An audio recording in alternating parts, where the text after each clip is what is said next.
Hello and welcome everyone. Desi's crowned me with the opportunity to introduce this topic for today, which is which may get you thinking, but if it can help in any way, then I'm glad because it's a tricky one. This one, and welcome, Desi. Hello, Chris. Welcome, everyone. This is the one topic that I'm not sure I've got much to say about, to be honest. Maybe because first I didn't even understand what it really meant, English not being my first language. So when you let someone down, what does that actually mean? So I had to go and check it out. Because I've heard it a lot of times. You're letting yourself down, you're letting yourself down. So I had some understanding of what it means, but wasn't quite sure. So went and checked, like I do. So to let someone down, or to let yourself down, to let anybody down, means to fail to fulfill the expectations of a person. In other words, to disappoint. Well, I'm thinking this must involve a certain type of promise, maybe, or a certain level of I'm giving my word to you that I'm going to do something, and then I'm supposed to be delivering on this. So keeping my word is an element to this. And if I don't, then I've let someone down. I wasn't quite sure how it means that I've let myself down. Well, I Um, tell you, yeah. let's analyze this, right? Because it's I think it's different for different people, right? But basically, you know, when you when you said you're going to do something, let's make it a very simple thing, right? You say you're going to get up in the morning and you're going to go for a run, Right. and you New Year's resolutions, we're in there already. I suspect there's a catalogue of people sort of like fallen by the wayside already on these New Year's resolutions, promised in a pub in the warm with a few drinks inside, and then the reality of rain, -7 degrees outside, and a warm bed kicks in, right? And Mm-hmm. and basically, and this is a really interesting thing. It's like having promised to yourself that you're going to do something. It's the feeling when you don't do it. It's the self talk inside that you feel when you haven't delivered on it. Now, the interesting point is that the more you don't do it, the less of an impact it has on you. Well, you get used to it, I Yeah, suppose. exactly. It's You like get becomes used. the normal feeling, like with anything. The more you do something, the more it becomes like the norm. Them accepted. So you've got two choices, right? You can either stop promising Hmm.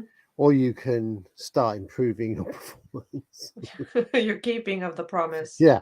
So there's only really two answers, isn't there? If you get used to the fact, or you just carry on promising things only to continue to not deliver on them, and it may niggle you for a bit, but in the end, the world moves on and you move on, and it becomes history.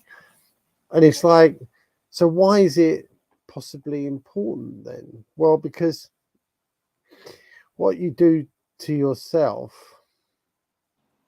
is you constantly say you're going to do something and then you don't do it. And it's like if you were to meet someone in the street and they said, "Oh yeah, I'll meet you there at such and such," and then they don't turn up, what do you think of them? Oh, they let me down. I don't trust them anymore. But yeah, so basically and I saw something about this morning. It's like uh someone says, like, oh, I'm sorry, I let you down. I didn't do what I said I was going to do. I let you down. And the other, and I hope you're not angry with me. And then the other person says, no, I'm not angry with you. I'm just disappointed that I can't trust you anymore.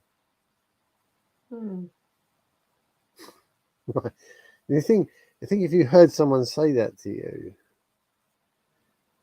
it's like, I don't think that what you say about what you're going to do has any chance of coming true. So I just don't bother. It's like you've become a source of like non-information, haven't you? But this is again when it comes from the fulfilling the expectations of others. When you promise, okay, Yeah. so that's a key one, where you promise and then you don't deliver. Mm. But very often, it doesn't even require the other person, the one person to be saying they'll do this before the other ones are starting to tell them that they've let them down because they didn't do what they were expecting them to do. Well, it's getting a little confusing. Let me give an example. Yeah, but that's what you're talking about. There's a control. Yes. So, for example, Chris, a simple example, you are letting me down because you're not washing my car every day or every month. Well, I know you haven't got an expectation of that, so I know that. If I had an expectation and I'm like expecting you to do it and you don't do it, but you don't even, you might be aware of it, but you think it's stupid and silly and you don't like it and it's unreasonable, it's not making you happy, and I'm insisting on you washing my car when I can go wash my car somewhere else or change my expectation, then it becomes a way of controlling people when you say to them, oh, you're letting me down, I'm disappointed in you now. Well, that's a superficial one, because in order for me to own it, I will have had to have said to you, I don't mind washing your car every month. I'm happy to do that. And then I don't do it. Right, but let's make it a little more realistic, because this one, yeah, was a little more simplistic than maybe I meant it to be. So I'm a mother and I have a child, and I expect of the child to be doing a certain thing. And now the child is grown up, and I'm still the mother, and the child is an adult, and the adult child doesn't doesn't want to be following the societal rules about, say, the jab. Mm-hmm. And the parent says, "Oh, you're disappointing me. You're letting me down because um, you don't want to be healthy, or you don't want to be." Um, you don't want to look after yourself by having the jab. That's their belief, that they want you to be healthy, and if you don't get the jab, then that's what they think, and you're letting them down because you might get sick and you might die. That's what they think. And so it's a clash of interests on a highest level, and a clash of belief systems on a highest level, and that's where this becomes a method of control, which is very, playing with people's feelings and love for each other within the family system. Well, I mean, yes, I accept there are methods of control that are used, but it still doesn't. Like, for example, if somebody has differences of opinion about whether the jab is actually healthy or not, it's like it's before that. It's fundamental about their views on whether the jab will improve their health or otherwise, or prevent them from But they, getting they sick. believe that it works, that's they're the type of person who believes in science, and they've been told that this is science and they believe it, and that's okay. but the other person has got a different view of it, and they say, no, I don't believe in that, so I'm not going to do it. And then there's the control of, oh, you're letting me down. Well, Or you're letting yourself down. I thought you were cleverer. okay, I'm not I'm not sure whether the other person, unless they are negatively impacted by, like for example, let's say I'm going to send out an email campaign, and someone's compiling the email list, and we've agreed we're going to do it on Monday morning, and then we're all set, and I'm there sitting there with the email all set up, and you say, oh, I haven't done it. I haven't got the email list together. Oh, why not then? We agreed we were going to do it. And I'm ready, and you're not ready. Yeah. You've let me down. So that's now there may have been that there was an agreement, but the agreement was, this is where I think I agree with you. Let's say, right, should we send out an email campaign? Yes, let's do that. Right, okay. So what should we do? Should we do it Monday? Okay, yeah. Okay, I'll do this, and you can do that. Right now, you haven't bought into it 100%, and maybe you don't understand my commitment to doing this, because in the past we said we're going to do something, and it's kind of the days come and gone, and it hasn't happened, right? And or maybe you're less worried about exactly the timing and exactly the day. You just think it's good for next week, like right. You don't put the same level of importance to it. Yeah, and the dates are a bit askew, and like and like for me, it might be super important. For you, you might be writing a journal and doing some other bits and pieces that are more important to you. So you've got your importance, not my importance, and my importance, not your importance. So basically, we're a little bit juxtaposed, which is why it's so important, if you're agreeing things with people, that you are very clear about now I think this is really important to get the email on Monday. Do you agree with that? Yeah. Okay, so really what I want it to be all done and dusted by lunchtime on Monday. Should we go for that? I'm seeking confirmation. Yeah. Do you understand the level of importance I'm attaching to it, so that you attach the same level? Or if you say to, well, actually, no, Monday morning, I'm writing my journal, and I've got a few other bits and pieces, so I don't think lunchtime is realistic. Well, what you suggest then? Well, why don't we go for Tuesday morning? Okay, but now I'm not being communicating each other's priorities. Yeah, I'm not now being let down because I don't have a different level of expectation to you, and we both understand each other really well. So for that side of it, now the thing is that there are all sorts of different people in our lives, from ourselves through to strangers. Right now, if you meet someone in the street and they say, oh, I've just got to pop into this shop. Could you mind my dog for me for just 2 minutes while I go and have a word with the shopkeeper? And you turn around and say, yeah, I'll mind your dog. Like, you probably mind that dog with your life, right? Because you don't want to let the person down, do you?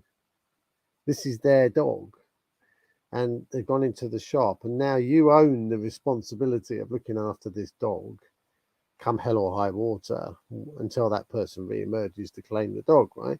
So if the dog was like dead when they came back out, you've big time let them down, haven't you? because they entrusted the dog with you, or the dog ran off. I don't know, so like someone, or got ran over by a car or something. Yeah, whatever, right? So there is a huge amount of responsibility when you take on a commitment to someone that you don't even know, really, because you just, in your mind, it's like it's a huge responsibility, and so the amount of commitment that you put to that is huge. then because you don't want a stranger first time they've engaged with you to think badly of you. So what does it come down to? Our human desire to be safe and to be accepted by strangers, is it? Because No, we are really going to keep our commitment to strangers, but we won't do it to ourselves. well, let's take the next level. The next level is a friend. And yeah, you can like we're doing this live here, right? But people who are watching or listening, they can take this and apply it to their own life, right? So you got the stranger, right? And you can walk yourself through this when it's happened and you can see yourself doing this stuff, right? The next one is a friend, right? And you say to your friend, yeah, I'll be at the party, no problem. Yeah, looking forward to seeing you there, right? And then you don't show up because for some reason it's raining or something gets in the way or a better offer comes along. A different party, go Yeah, to right. a And more fun one. exactly. And you basically just don't turn up, right? And the friend says, oh, I thought you said you were coming, like it was all set. I was looking forward to seeing you and you don't, and, you didn't come. Oh yeah, something happened and the car wouldn't start and some bit of baloney, so just don't you? It's drivel, like it's just fishing for an excuse out of the ether. Just to placate someone. And if it's got some element of truth in it, you're never gonna be questioned by it because they don't want to offend or say you're lying. Mm-hmm. So that never gets said. So the relationship is maintained, but you've let the person down, right? And they're your friends, so they'll forgive you. Right? They will forgive you. Not if you do it all the time, but Gonna lose the friendship then. you're going to lose the friendship. But if you can do it, you can do it a few times. We've all had people like this where they say they're going to turn up, and I can tell looking at someone how they respond, whether the likelihood of them coming is going to be high or low. Like, I mean, remember, I was doing networking for years and I was Yeah. asking people to come along. And I know, 9 times out of 10, I would be right. Not that I'm bothered by it because, whether they come or not, it's up to them. The people who need to be there will be there. The ones that don't won't. So, and then you get family members. Right, and you're stuck with these people regardless, aren't you? Family members. so I'll be round mum at 12, and then you turn up at 2, right? And they go, oh, where were you? It's like, oh, like we went a bit shopping and there was a queue in the shop and then we had to get some petrol and then the dog ran off and like, oh, like it's a nightmare morning, right? 2 hours late. Well, what can they do? It's still their son or their daughter or their dad or their mum, right? You can't get out of that, right? And they have to forgive you. They have to forgive you because there's no other way to go, right? There's no, right? They get the feeling that you're not going to be on time, so they might say, "Well, come round at 12," and they expect you at 2. And if you come at Yeah. 1:30, they're pleasantly surprised. Right, so they basically don't basically expect as much when they get to, well, they know who you are because you're in the same family, you've been there together for years. But and then you got the last one, which is yourself, and you let yourself down all the time. I'm going to do that. And then the time comes and goes, oh, yeah, well, that was more important. So I did that instead. Like our commitment to our own self talk is quite honestly piss poor. And if there was a friend or a family member that had dumped you years ago, if it was a stranger and you did this performance like you're doing for yourself, you'd So, be so the, it's all to do with keeping our word. and what else have we? Yeah. What else do we have? You know, like at the end of the day, now people have different expectations on this, by the way. So, you know, I often say to people, yeah, I'll do that. And they have an expectation of when I'm going to do it. And I have a different expectation of when I'm going to do it. So then they'll say, you've let me down. No, I haven't. No, I haven't. I said I would do it and I am going to do it. I just don't, we just have a discrepancy on the timing of the issue. Right. And I don't need to be micromanaged. If I say I'm going to do something, I make a record of it and I do it. You know, like okay, I'm not saying I don't never forget anything because I don't really write these things down. I don't manage a massive to-do list or you know, a timing a diary or anything. You know, like I try and keep life simple so I don't have to keep complex diaries and keep checking on whether I've done things or not. And you know, if it's important to somebody else, they can always remind me. I don't have a problem with that, but you know, don't get angry, you know, like this kind of thing. But so yeah, it's this commitment that we give, and we don't have anything else. We don't have, there's nothing else we possess as far as I'm concerned. You know, okay, this can go down. You can say love and all this kind of stuff, but what love represents is an increased commitment to somebody, doesn't it? It's a higher degree of commitment based on your emotional connection with another person, which holds them in high esteem. You know, higher than yourself. Often, a lot higher. You know, like. I'm never going to fail this person because I promised, you know, and then we've got contracts in place for that called marriage, you know, like, so, yeah, it's an interesting one, and letting yourself down or saying, oh, you've let me down. No one's let you down. No, you've not, like if I said, I don't say it, you've let me down. I don't say that because I had no expectations in the first place. That was my next point about the expectations that we create. Yeah, I know. And we often create expectations for others. And it's like, this is the point, isn't it? I expect you to do this. That's an element of control, right? And if This you is what don't I do was it, saying at the beginning. Yeah. if it's, and if you don't do it, I'm going to blast you, right? Yeah, like you're supposed to be, my expectations of you as an adult now are to go and find a job. Well, if you don't like this job, okay, go and find another one that you like. But I expect you to have a job. I don't expect you to be running your own business. And I expect you, if you want to be running your own business, to be successful already and not to be just about managing. So then that means you need to go and get a job because you are now letting me down.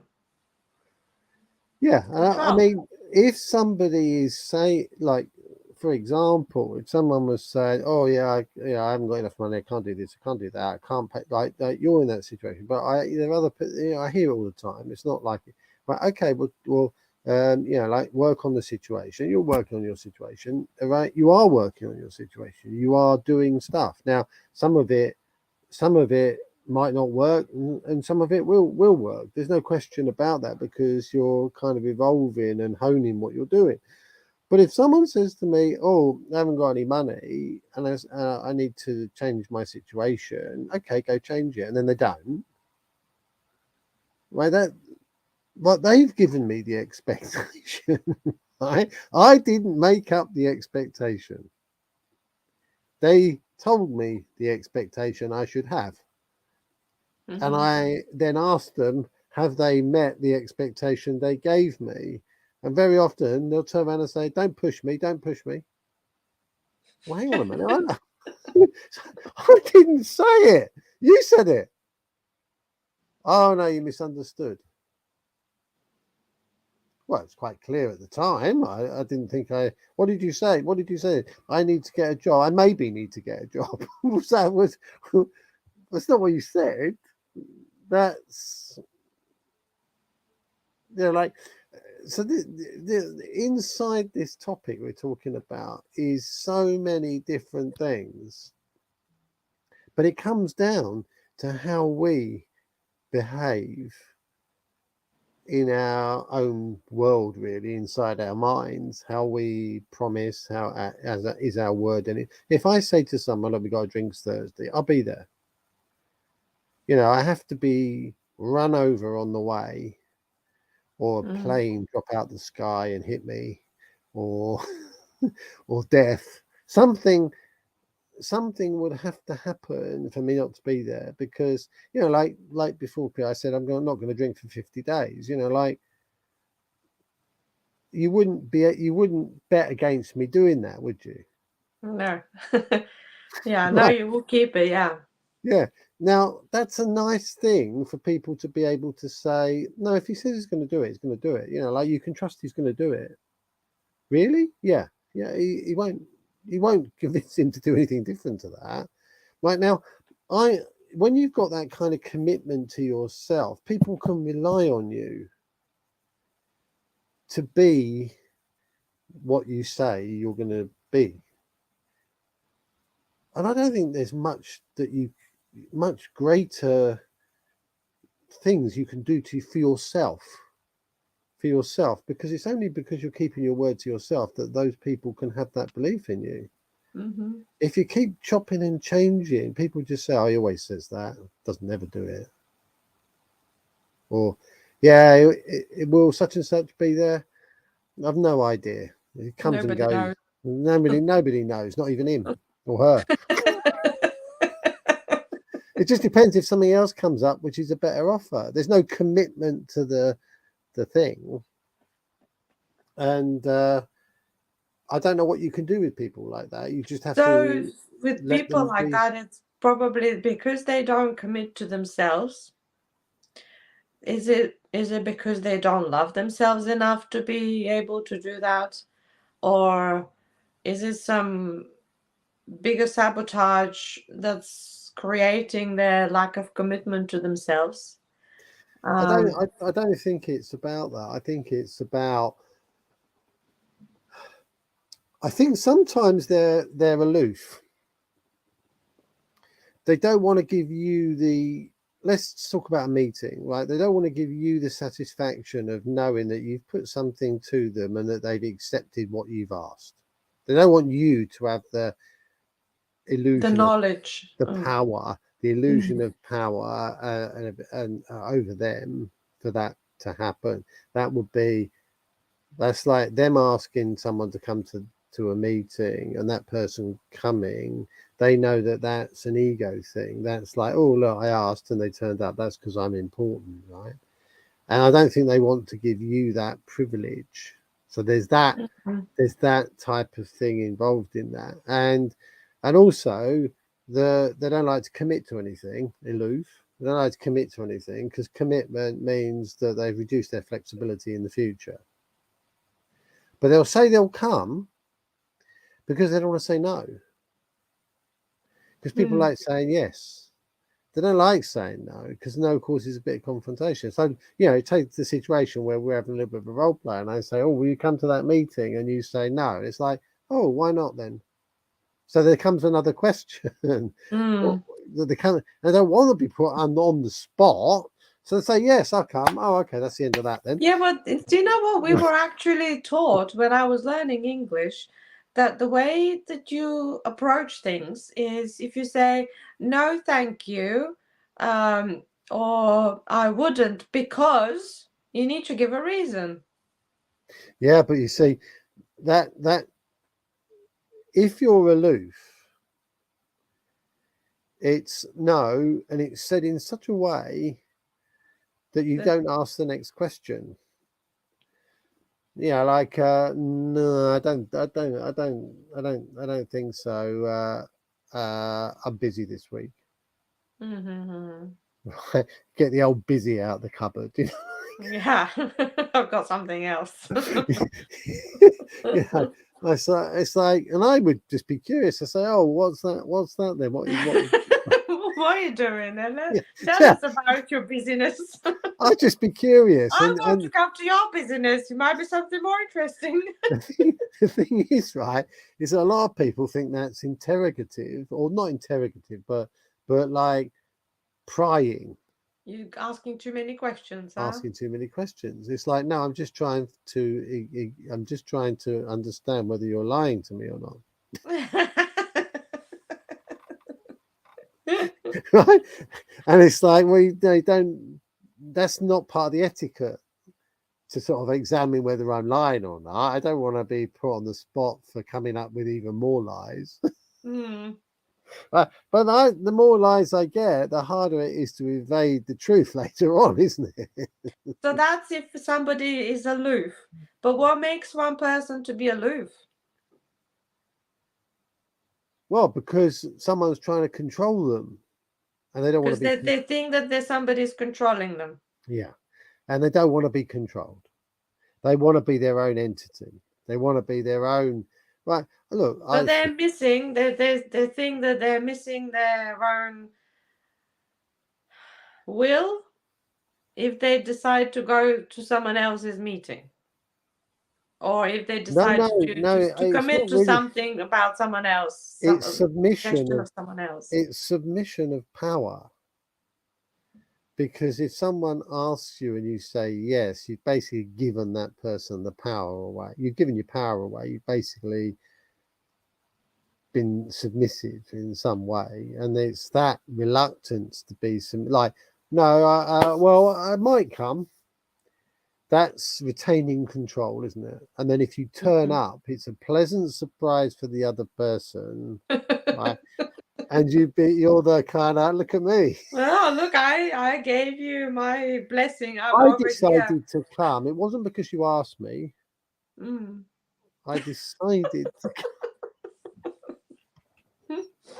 It's all games, isn't it? At the end of the day, Oh, games.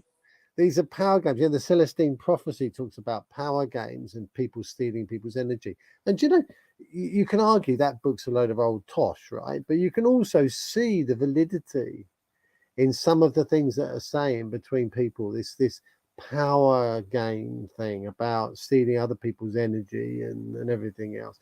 To be honest, I just laugh at it all now because I'm not interested in power from anybody. Like it's like I don't care.